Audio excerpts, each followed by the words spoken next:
Hi friends, welcome to my channel. আজকে আমার রেসিপিটি ডিম মৌরি। আর এই ডিম মৌরি তৈরি করতে কী কী লাগছে চলো দেখা যাক। এর জন্য আমি এখানে নিয়েছি 3টে ডিম। তোমরা তোমাদের ইচ্ছে মতো ডিম নেবে। আর এখানে আমি ডিমগুলো এবার ভাজার জন্য একটুখানি হলুদ নুন দিয়ে ডিমগুলোকে ভালো করে মাখিয়ে নেব।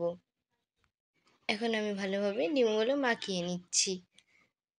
তোমরা একবার এই রেসিপিটি বাড়িতে ট্রাই করে দেখো, আশা করছি তোমাদেরও খুব ভালো লাগবে। আর এখানে দেখো আমার ডিমগুলো মাখানো হয়ে গিয়েছে। আর আমি ডিম মৌরির জন্য নিয়েছি এখানে ডিম মৌরির জন্য লাগছে নারকেল, লঙ্কা, পেঁয়াজ আর মৌরি। এখন এবার মৌরিগুলোকে ভেজে নেব। মৌরিগুলোকে ভাজার সময় অবশ্যই এইভাবে নাড়তে থাকতে হবে, না হলে এক সাইড পুড়ে যাবে আর এক সাইডটা হবে না। মৌরিগুলো ভাজা হয়ে গিয়েছে, এখন মৌরিগুলোকে গুঁড়ো করে নেব। এরপরে আমি কড়াইয়ে আবার তেল দিয়ে দিলাম। এখন ডিমগুলোকে লাল লাল করে ভালো করে ভেজে নেব। তোমরা আমার ভিডিওটিকে কোথায় থেকে দেখছো অবশ্যই কমেন্টসে জানিও। আর এখানে দেখো তোমাদের সাথে কথা বলতে বলতে আমার ডিমগুলো ভাজা হয়ে গিয়েছে। এখন ডিমগুলোকে তুলে নেব।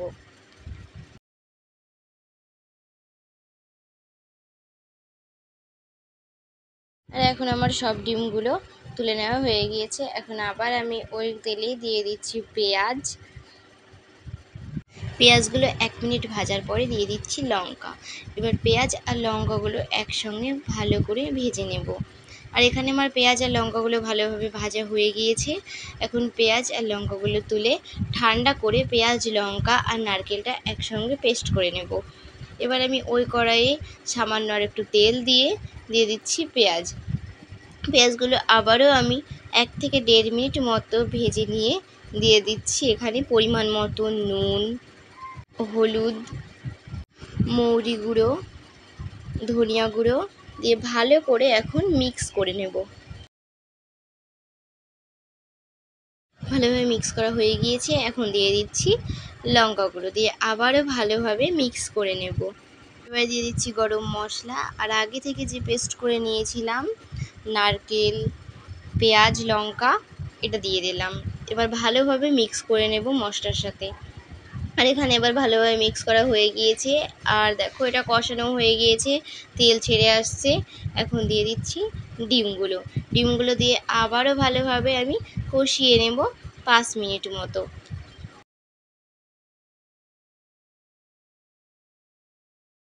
তোমরা এখন বুঝতেই পারছো প্রপারলি কষানো হয়ে গিয়েছে। আমি এখন দিয়ে দিচ্ছি জলটা বেশি দেওয়া যাবে না, জলটা একদম অল্প দিতে হবে, না হলে টেস্টটা একদম নষ্ট হয়ে যাবে। এই পর্যায়ে আমি দিয়ে দিচ্ছি 2টো লঙ্কা চেরা দেওয়ার পরে এখানে আমি 5 মিনিট মতো ফুটিয়ে নেব। এবার ভালোভাবে আমি একটু মিশিয়ে নিচ্ছি। আর ফিরে আসলাম 5 মিনিট পরে। এখন পুরোপুরি জলটা ফুটে ঠিক হয়ে গিয়েছে আর গ্রেভিটাও একদম পারফেক্ট এসেছে। আর ভিডিওটি তোমাদের কেমন লাগলো, যদি ভালো লাগে অবশ্যই একটা লাইক কমেন্টস করো। আর ভিডিওটি তোমরা যদি ইউটিউব থেকে দেখো তাহলে চ্যানেলটিকে অবশ্যই সাবস্ক্রাইব করে দিও। আর ফেসবুক পেজ থেকে দেখলে পেজটিকে ফলো করে দিও, তাহলে এইরকম আরও নতুন নতুন ভিডিও দেখতে পাবে। আজকের মতো এই পর্যন্তই।